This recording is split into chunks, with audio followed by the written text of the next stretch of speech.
Do the super brands of the likes of Savills and Knight Frank have a future in UK estate agency, with particular interest in the residential sales market? Talk to me.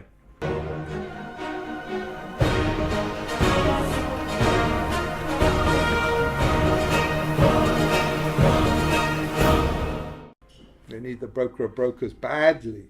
But I am seeing good things. I have seen them recently. In fact, prior to this interview, did a bit of market research going into the independents and the massive corporates. And my experience, generally speaking, was very good for Knight Frank, I have to say that.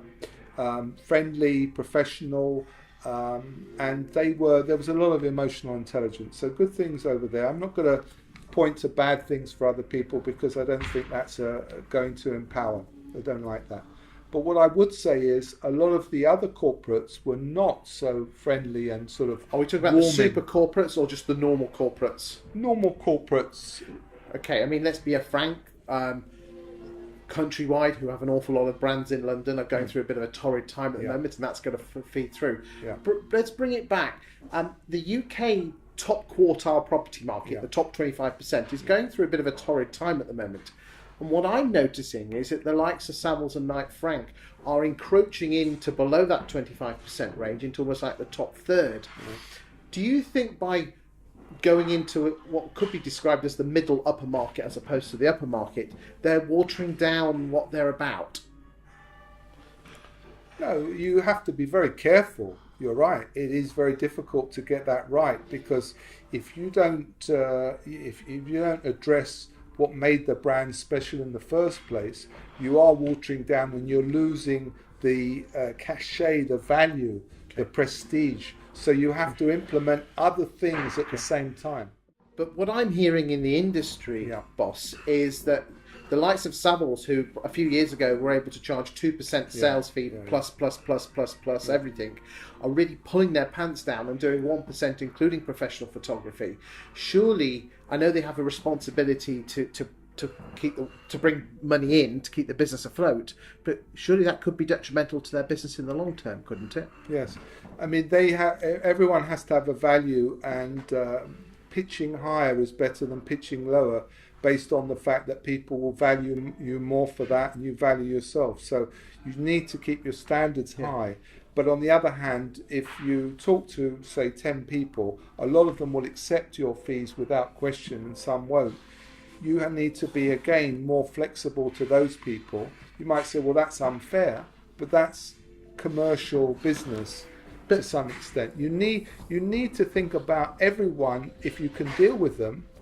But surely dropping your pants on your fees is the first step down an ever-decreasing spiral. I wouldn't drop the fees. What I would do is I'd add extra things on top. I'd say you're paying the same, but we're going to give you extra things to make you happy. But they've got, what's happening is they're moving into that upper to middle area, that middle to upper area, where agents are, that middle area, quite vanilla. They're offering everything at low fees. Do you think Savills and the likes of Knight Frank are not proving their value enough? Hence why they're having to drop their fees. Well, they are competing with another model. So they've got one model and there's another model. So what they're saying is they have to then embrace the other model. They have to say, and I've said to them, and I'll talk to them, and said, you need to have both online and offline. It hasn't been done at the proper level yet, but I'm sure it will happen. And you should bring in broker of brokers to talk to you how to implement that. But that is the way forward, where you have the opportunity, because the idea of, let's say, a Mercedes is to say, okay, my children or my cousin or whatever can't afford the AMG brand, or part of Mercedes, but they can afford maybe an A-Class or a smart car. Get them on the ladder, get them into the brand, and then we'll develop it over time.